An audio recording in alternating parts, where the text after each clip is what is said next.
makwaba mahmatra se the Costa television do every yenme sama yansaka na maderba abosum humi na sanin so there Costa television your degeta do 514 ekwa zayewo biano yenyo becha fe the marasu na ye kan fa ma de se pere yin be di juma wo Costa television do impo epere eboboa yin jumedi ahuri nara ebusia ekwendem eba fre 0244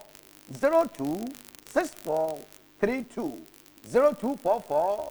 026432 efra nsabaka na yanyu abonko mebiara aka every omermu nsama yensaka na medebo somhumi na yenhwedza obidi nemu akwetini be Ghana Community Radio Network onye Costa Television etwanomar akọ yenompa na owa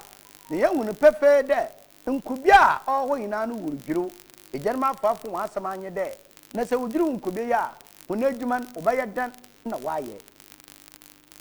damara so na yebokọ nsamfufurum nyanyin pefe de yewa abatumi amayeku ahoyina na wo ba pro na NDC amayeku oba panyina oretai obampanyin da John Dramani Mahama nechi mo wetu franka no oda tuba atu tafra bayimbom ama finfiri manto mbade yempiri mpuntu na infama finfiri manto ebusia iyi na nsem bia okawon na batsende yememu nsam madam waba na da akabia no da tiamodo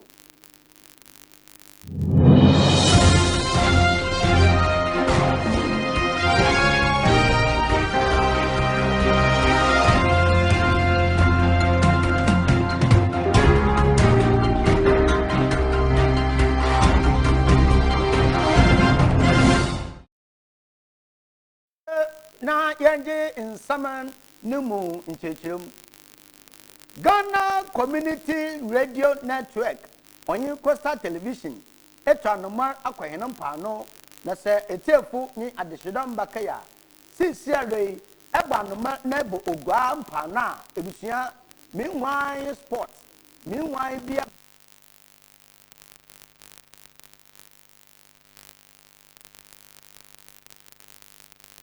obosha mpano watutwi ebo na mani nano dama afrofri na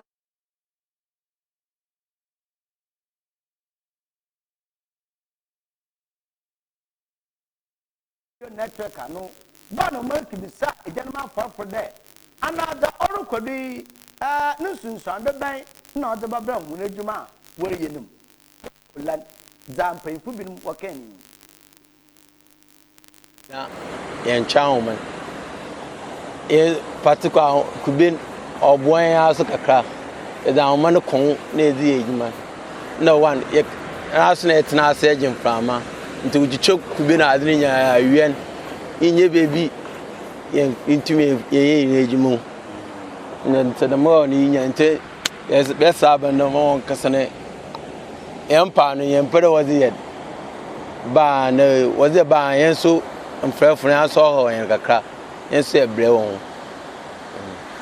be nkubenu ububun ba no waye ni awon ye aka che won de ba no waye no ye wusimperen ye ko yembe me so ye nyuma izizan nti so be da ma edwuma no wa a che wo ho yen wo pren ye nyuma ne yeren ye ken won feri wi adu so won fara ma fan won fanti be ma won ko dizin na le se won nti won akwa pero kids won feri dama what is said ya nsere nche ba ne pero beren wo be anu pode mkogbo kojen be mo ye ba ne am kogbo kojen ade am po de yiti ba no wen den wonsi me minister for so so beren ubutu kojen me kwa na so bo ka chen de a wa tuntuna be gote na no ade me nta wona obe no ka chen sisa so akara ma ya ere wati nti baby kakabla asa won ewon na what man akara yinja nkofo mo eden we adwuma sisi aba no obi anyo obutu wa ba bia da eden oda ba ula bi nyo ti nkubeni da no wo papa apo sa ye adwuma ye ko ewon de ya ade ko gasen so de ya ye bla papa ntu ye adwuma bia ho we si siba wa mi ntumi ye adwuma ade mu na won twa kube na itumi ya ho ba me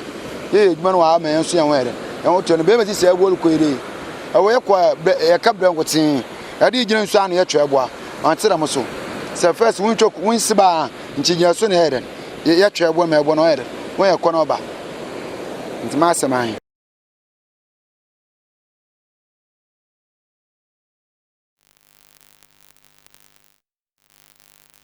hospital enyim meche metro hospital nenyim ho hono so afarfon watwe wonabua na wode ahoma na chichi nkube ne bi ni na weku nkube efi ho ebisawa ehon so wechire me de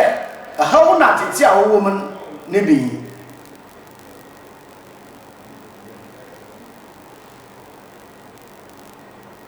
sisi oba no so wotwe nkube ni ya wa me ye edwuma ntum se ebo no kwa de ikutu ni ezuko baby sisi awo ho won pa na papa sisi ade ihu bia ye edwuma pachi ade kezi rew sebio ma so ma ade memba na memba eja me yin ya kan na so memba me edwuma na so an ya ayi fa na ko ewi na baba wi aze nsa wo ba na ade wo ze ban oh yen papa the man yam no way unye mpefro wi aze wa yi go skan unye mo le yen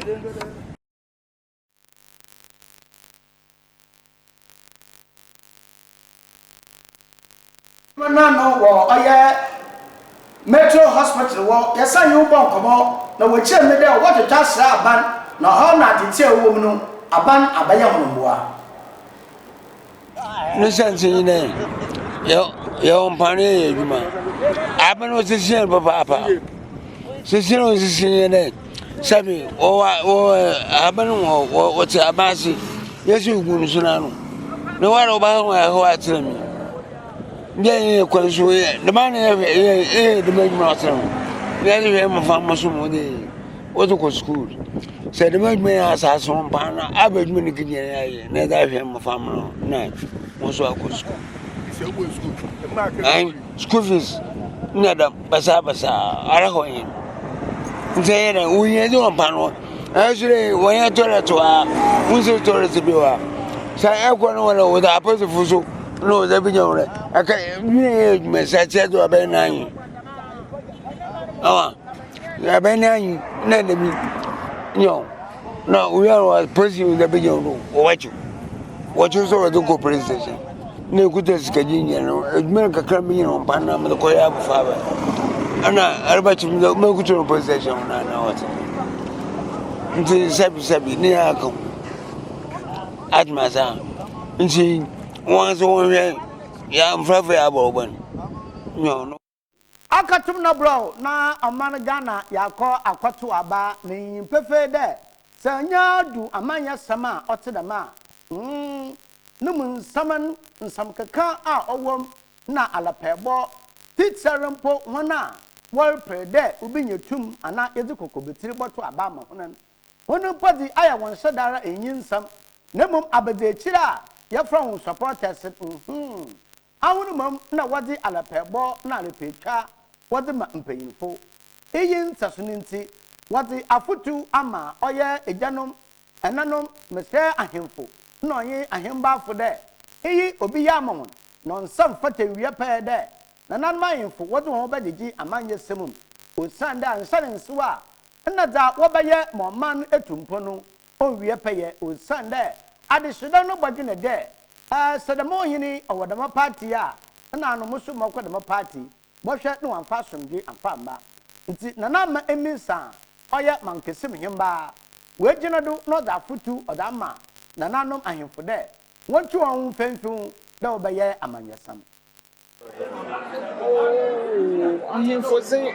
oyina ye amanyasam oninye ahye political party bi ni t-shirt ananda gina be bi na reka assembly a ehunde onyide ohin oka esa na sabio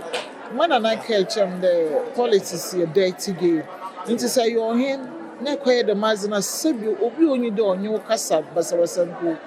na onyo kasa nti na wasmama ohin ye active politics nti apart from them so ohin biala to aba ohin biala to aba bia so kwa to aba nti ame mazin de was a ɛyɛ ɔhen anaa ɛyɛ ɔhemaa wɔdze ɔsa da yɛn dɛ ɔdɛ ɛkasa kyerɛ wɔ amanfoɔ ma ɔsɛ wɔbɛyɛ a wɔbɛkɔ a asɛm biara nkɛsɛ akyi ma ɔsɛ ɔkɔ akɔto aba no ɛnyi dzi kwan do ɛbɛkasa akyerɛ wɔ kuromfo anaa wɔn mba ma obi ankɔyɛ bibi bɔne ɔno na ɔkyerɛ dɛ ɛyɛ ɔhen anaa ɛyɛ ɔhemaa a ɛdzi mu. Asomdwe agye Ghana aka de pɛrɛ DP akɔto ana asomdwe sam ana asomdwe a medze ma Ghana mmabun mpanyinfo nye mbɔframa metaa meka m asɛm mesi kun to wo yerefo ayere to kunofo ikun na yere wontu wɔn mbafo ebusua wontu wɔn busuafo osan na sisia no amanyɛsɛ mose wayɛ nyibire no obi biara ɔdze no ho kɔ hyɛm ma wɔbɛkye na wɔreboro no onye ti dɛ I miss the one conquer this identity there, also separate. Was an academy also now what you show us most to jar. One of the quickest is some. It's my kind of Bianchan away. Bianchanica say, Bianchan boy. Now the Chapachi, near to your to Abon was soon. And I am a answer the Yadu as us. Kasimihimba nana ama eminsa ono na ete nankan na yenyimde aka ndefo popol idu na yakoto aba sesera yerikase abatu komisa kwanchafu panyin na bedechi Dr. Sribo Kweku oriye nsamchofu nshem na ntete mapama nsamchofu iyinti odatu nsamchofu enyimde ebiri obehia yenyimpefe de obansanche adwuma wagye nkwafu anyiwa wonfa nsam papa na da wonfa mra nkwafu na wowie a untofo wonfa ma adehye iyinti nsame baasa owon sanche adwuma mun Dr. Sribo Kweku de obasan sanchofo wunye kurimfim a oye entertainment obeya nchono wunye nsintan na mom do oye education no information ono na wonjira do na wonfa nsum adehye do osande abato ne be onye bira wo entertainment wom emum oye bira wo information papa no wi a what education papa so what the tiado. After serving MPP and he was applied their seats. And they have been there. Others bureaus come back and I'm sure that the Electoral Commission seal will be there. MPP and he was put their seats. They will keep them at the police army. They will not be counted till at the close of election on the 7th of December, after 5 o'clock. The ballot box will be conveyed to the policing center, where the policing will stand, for the return officer to open the box, count it, and add it to the result of the voting. So if on the on the 2nd of December, you hear people saying that, oh, the skitty people, the media is also inclusive, and the Electoral Commission, they vote for party A and party B, they are robbed propaganda. And don't fall for certain things. Be a tool for somebody to use to misinform their purpose. Don't be a tool. You may have your political party affiliation. I don't think anything stops you. But don't use the opportunity you have gotten to serve the legislation and use it to judge a political party. Be a very professional in that way. So don't allow anybody to use it. That's why I said that. It is not about you, it's about your station. The integrity of your station. So people do that. And everything that you do. Dr. Sribo Kweku that nsanchofu enyimede ebiri nye wada sam nye wase emom migina ho mo ho bi masem ni si ono no man Ghana ne hwehwe na se kafa wada wase na wasa ebusua onfa somdwe mfa mba aba yetuwi nti wasan nsanchofu de wonhwe ye wonsem bela wode baba ba nu enyi ho a enyi ho mo ho na asem ni si ono no man Ghana bu na ampa munsam chedum na eriyen buesedo nti Dr. Sribo Kweku de abasan sanchofo sa asam no be osinu enyiwa man kan ho asam na e ho no de kan ho asam the chairman so na obetel. But some of the people who give the feedback are with the political. So in our work we need to be very careful. It is not always the case that I was the first to publish the news. But if you are last and publish incontrovertible news, that's better than being first and publish bad news. So in every news that you are going to publish, you need to be very careful of how authentic your news is. I remember last year, I was receiving a lot of calls from my media friends, asking questions about the intention of the commission to create 25 new constituencies. You heard it? Yeah. So my response was, if it's a different electoral commission, I can't speak to it. If it's Ghana's electoral commission, I've not it. But the media houses, both small and big, we're all carrying it as if they are getting from very authentic news. So we should be careful. Once somebody just splashes news somewhere, don't go and pick it. So the first advice I will give you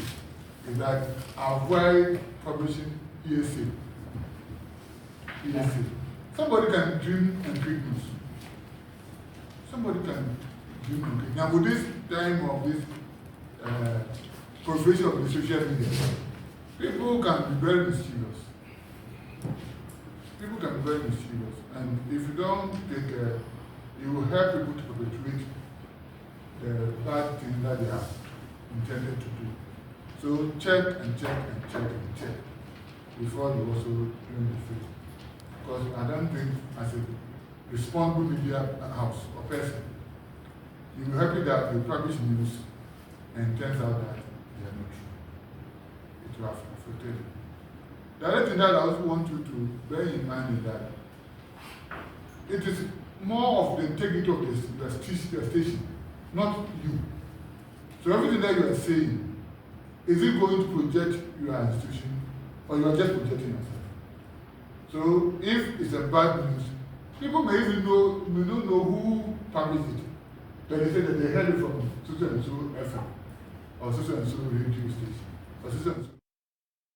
Onye abatu komisa na bezechi na afutinu do na ebusia mijando na madam ho maba ya baza akebe adaso do emomo yin free there or your Coastal Television ya wadegeta do 514 ekoho a ma ewo bia no nyenye obecha no fefefe epeda yin bedi djuma ahoroso a ebotima afra homotu free ya bajo do na nyenye abonko bebiara aka 0244 026432 Ministry Bio 0244 026432 Efra Bajodo na nko biara aka no yanyu abo madam waba yaba ya tensam no do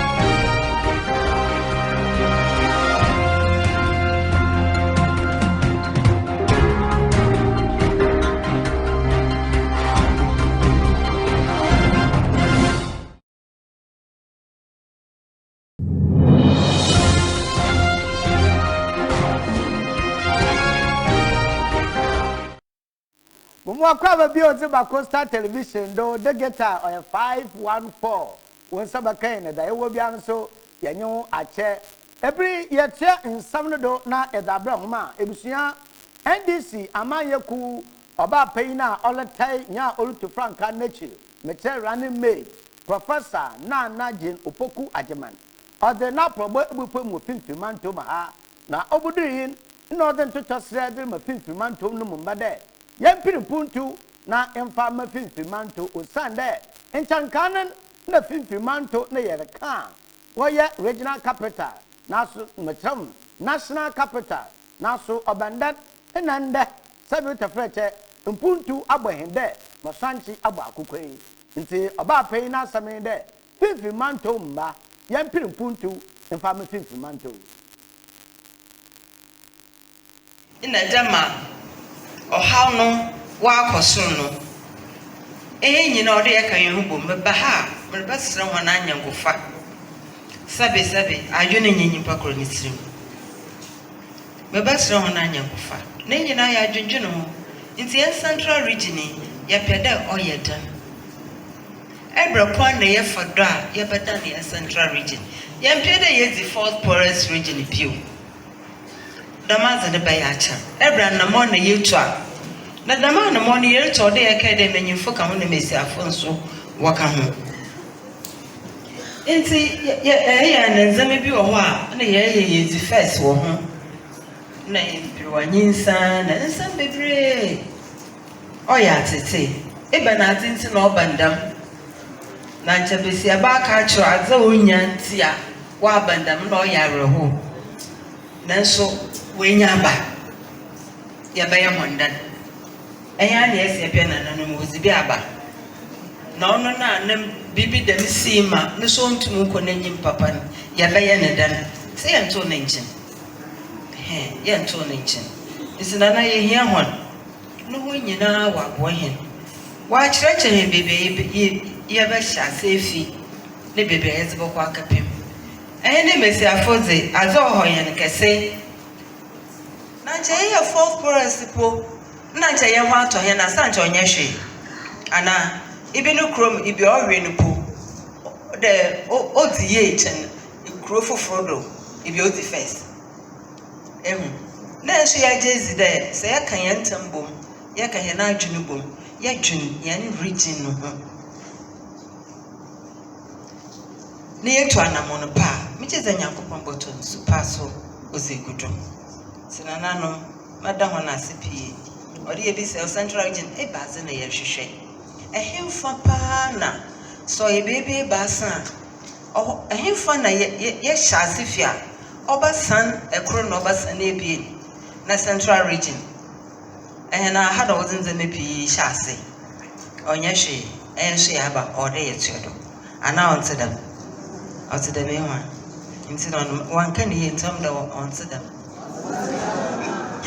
mede ase pii sɛ ɔna waka for teacher nti ma ɔbɛba anyị nti na nanom meda hɔ na ase pii yɛahyia m yɛbɛzi nkɔmmɔ yɛahyia m Nana Opoku Ajiman.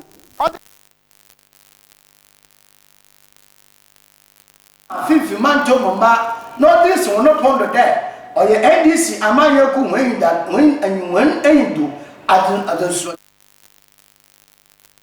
manto etumpan eyenti sɛ ayɛ bi da na ɔfɔ na ayɛ bafra ayɛ yɛ kura ayɛ hwɛ kɔtɔkora bɔbɔm igwakasa ɔte de ni NDC amanyoku na wɔde bɔbɔ ade eyenti wɔboa na sɛ NDC adomdo na wɔsɛn ba benima oh ata wɔfɛn woman banking aba wɔbɔ wɔn na wɔdze aba nti fifi manto bomba wɔn konji NDC amanyeku wɔn sɛn bra benim na woman banking wɔn sɛ bɛka bi paa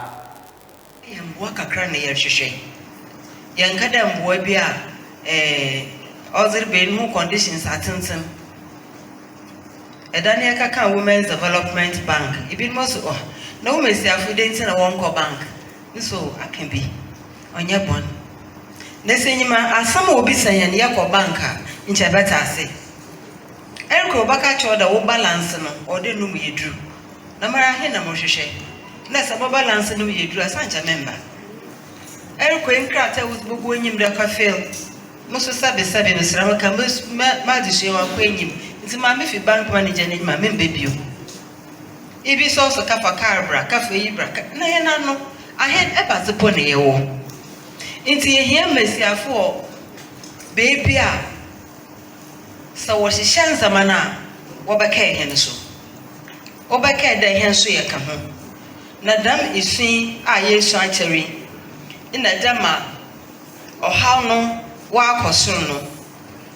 nyina ode ye kan yehu bom ba ha me besere ho na anyangofa sabe adwene nyimpa koro ni tirim Professor Jenana Opoku Ajiman ono na oloboa nkano omampen John Dramani Mahama fenyi kweda otodo ebien oloboa no ne campaign ahorowa oriyem na etebaka running mate na no wasam na etin ebusua migyado na madam ho aba moba za akebia no so ye de boto amudo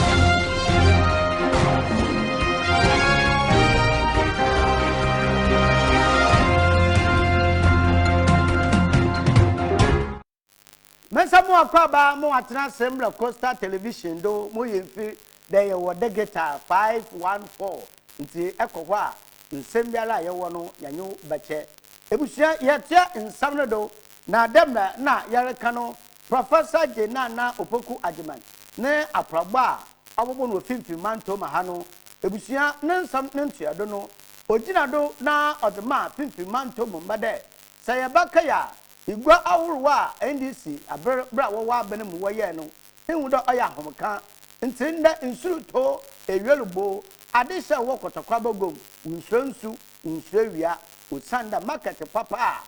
otedam na wotinam eyenti NDC amanyaku sanba bene ma oh omanga nimumba obuhu gwa oye few wechene za woruhwi wanya hu wo ho bi oye djuma isena na ye ba ha ye ba sro nyina na we be gina ye n'echi na ye ahwe isum bia Yesu achar why do bi ante ebi ho nana amemenye musunyim ne kase mo hwehwe bosia kakra bi mzaatra ma habem mo do we bro one po menya ya nchoba ya wanika mo hwe kakra bi mze nkruwa na mokota na ne da 1 ton ebra kwa na memfado nkruma na onsai mena memfa nka hyenye dabu sunu wana no boso amahen egomezo ye hen na hen office anamboa ye na office kasa ozimu mesiafo onye gom na ego na ekohwa da ya kugom ya ba se yenye ndi so kesi kajetia ana akotokraba nchega na yenyi bidam enti ya konda obi a obobo hen obi obete hen ye ni sun isu ni so ano do baby na aje wa ho osan de bia kasa won enti nya da oye ne fi oye ne daw da yeto na azi we hwem ka reba opia wa aka be egu na yereko yereba enti mamarka anye de Ghana fo mesiafo ma aka baby pi enya akwadwofo na mom ayam wa kakra na yerhwehwe yanka da mboa bi a other be no conditions atentem Edania Kaka Women's Development Bank. It be most no messy affidavit na one bank. So I can be on your bond. Nesenima, as some will be saying Yako banker in Chabata say. Erko Baka choda wo balance no or the num ye drew. Namara Hena Moshe. Nessa balance no ye drew a Sancha member. Erko in crater was book when him the cafe. Most of Sabi Mr. Ramacamus Madisha or Queen him. It's my ini na yaza Professor Nana Opoku Ajiman oboba pro wo fimfi manto ma ha oyin nananom ahembafo uno yinwu bezi ehia na ode de mensama ote de minano ode tugba